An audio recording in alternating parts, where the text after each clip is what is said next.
Hello friends, welcome back to Amul hobbies. இன்னைக்கு நம்ம ஒரு சூப்பரான ஸ்நாக்ஸ் ரெசிபி தான் பார்க்க போகிறோம். இந்த ஸ்நாக்ஸ் ரெசிபி வந்து பார்த்தீங்கன்னா ரொம்ப ஃபேமஸாக இருந்த ஒரு ஸ்நாக்ஸ் ரெசிபி தான். என்னன்னு பார்த்தீங்கன்னா வெட்டு கேக்னு சொல்லுவாங்க. இந்த நாகர்கோயில், திருநெல்வேலி சைட்லலாம் இதை வந்து வெட்டு கேக்னு சொல்லுவாங்க, இல்லை முட்டைக்கோஸ் கேக், வெடி கேக் அப்படின்னு கூட சொல்லுவாங்க.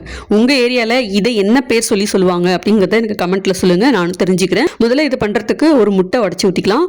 முட்டை வேணாம் அப்படின்னா நீங்கள் வந்து தயிர் கூட சேர்த்துக்கலாம். இப்போ ஒரு மிக்சி ஜாரில் அரைக்கப்பளவுக்கு சர்க்கரை சேர்த்துருக்கேன். அந்த சர்க்கரையை நல்லா மிக்சியில் அரைச்சிட்டு முட்டையோடவே சேர்த்து நல்லா அந்த மாதிரி அடிச்சு விட்டுக்கணும். அப்படி இல்லைன்னா நீங்கள் என்ன பண்ணலாம், மிக்சி ஜார்லேயே முட்டையும் உடச்சி ஊற்றிட்டு அது கூடவே சர்க்கரையும் சேர்த்து நல்லா அரைச்சிட்டு அதுக்கப்புறம் இதை அந்த மாதிரி ஒரு மிக்சிங் பவுலில் சேர்த்துட்டு விஸ்கு வச்சு நல்லா கலந்துக்கலாம். இது வந்து நல்ல ஒரு நுர பொங்கி வர்ற அளவுக்கு நீங்கள் வந்து பீட்ரு இருந்ததுன்னா பீட்ரு வச்சு கூட நல்லா அந்த மாதிரி அடிச்சு விட்டு கலந்து விட்டுக்கணும். இப்போ பார்த்தீங்கன்னா இந்த முட்டையும் சர்க்கரையும் நல்லா கலந்து இந்த மாதிரி ஒரு நுரையா, அதாவது பார்க்கறதுக்கு ஒரு க்ரீமியாக இருக்குது பார்த்தீங்களா, இந்த அளவுக்கு நல்லா அடிச்சு விட்டு கலந்துக்கணும். இப்போ இதில் ஒரு கப் அளவுக்கு மைதா சேர்த்துக்கிறேன். மைதா மாவுக்கு பதிலாக நீங்கள் கோதுமை மாவும் எடுத்துக்கலாம். அந்த ஒரிஜினல் டேஸ்ட் டெக்ஸ்சர் எல்லாம் வேணும்னா நீங்கள் வந்து மைதா மாவுலே ட்ரை பண்ணி பாருங்க. இப்போ இது நல்லா சலிச்சுக்கலாம். சலிச்ச இந்த மைதா மாவு கூட 1 ஸ்பூன் அளவுக்கு அரிசி மாவு, 1.5 ஸ்பூன் அளவுக்கு ரவை சேர்த்துட்டு ஒரு 1/4 ஸ்பூன் இல்லை 1/2 ஸ்பூன் அளவுக்கு பேக்கிங் சோடா, ஒரு பிஞ்சு சால்ட் சேர்த்துட்டு 1/4 கப்புக்கும் கம்மியாக ஒரு 4-5 டேபிள் ஸ்பூன் அளவுக்கு வாசனை இல்லாத எண்ணெய் சேர்த்து நல்லா இந்த மாதிரி கலந்து விட்டுக்கணும்.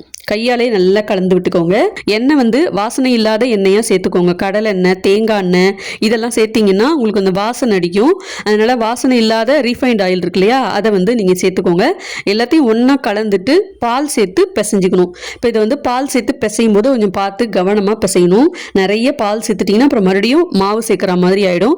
அதனால் பால் கொஞ்சம் கொஞ்சமாக சேர்த்து நல்லா ஒன்று சேர்ந்து வர அளவுக்கு இந்த மாதிரி பிசைஞ்சிக்கோங்க. இப்போ கையில் கொஞ்சம் ஒற்றை பதத்துக்கு தான் இருக்கணும். இப்போ மாவு இந்த அளவுக்கு நல்லா பிசைஞ்சிட்டு அதிகபட்சம் 1 மணி நேரம், குறைஞ்சபட்சம் ஒரு அரை மணி நேரமாவது நீங்கள் ஊற வச்சுக்கணும். இப்போ ரவை எல்லாம் சேர்த்துருக்கிறதுனால ரவை நல்லா ஊறி வரணும். இப்போ நல்லா ஊறினதுக்கு அப்புறம் கையில் வந்து கொஞ்சம் தண்ணி தொட்டுக்கோங்க. அப்போதான் மாவு எடுக்கும்போது நமக்கு ஒட்டாமல் வரும். சின்ன சின்ன உருண்டையாக எடுத்துக்கலாம். நம்ம பூரிக்கெல்லாம் மாவு தேய்ப்போம் பாருங்க, அந்த சைஸ்க்கு எடுத்தீங்கனாலே போதும். ரொம்ப பெருசாக நம்ம எடுத்து போட்டோம் அப்படின்னா வேகாது, உள்ள வந்து வேகாது, வெளியில தான் வெந்திருக்கும்.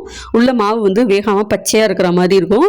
அதனால் இந்த மாதிரி சின்ன சின்னதாக லேசாக உருட்டினாலே போதும். ரொம்ப அப்படியே அழகாக உருட்டணும் அப்படிங்கிற அவசியம்லாம் இல்லை.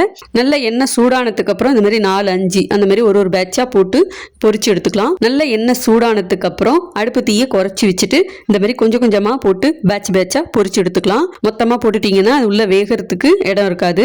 இந்த வெட்டு கேக் வந்து எண்ணெயில் போட்ட உடனே வேக ஆட்டோமேட்டிக்காகவே அந்த வெடிச்சு வருது பார்த்தீங்களா, அதுதான் இந்த வெட்டு கேக்கோட ஸ்பெஷலி. அது வந்து பார்க்கறதுக்கும் அழகாக இருக்கும். அதே மாதிரி நம்ம தனியாக கத்தியால் வெட்டு போட்டு வேக வைக்கணும் அப்படிங்கிற அவசியமே இல்லை. நீங்க போட்ட உடனே பாருங்க நல்லா பிரிஞ்சு இந்த மாதிரி வெடிச்சு வரும்.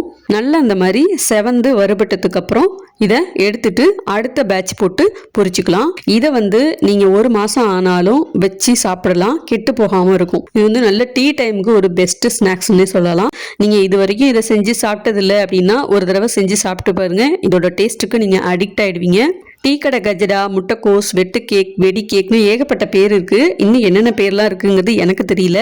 எனக்கு தெரிஞ்சு இது வந்து வெடி கேக் அப்படின்னு தான் சொல்லுவாங்க. உங்கள் ஏரியாவில் இதுக்கு என்ன பேர் அப்படிங்கிறத கமெண்ட்டில் சொல்லுங்கள், நானும் தெரிஞ்சுக்கிறேன். இந்த ரெசிபி உங்களுக்கு பிடிச்சிருந்ததுன்னா வீடியோக்கு ஒரு லைக் பண்ணிவிட்டு மறக்காமல் சேனலை சப்ஸ்கிரைப் பண்ணி சப்போர்ட் பண்ணுங்கள். அடுத்து வேறு ஒரு இன்ட்ரெஸ்டிங்கான ரெசிபியில் பார்க்கலாம். பாய்.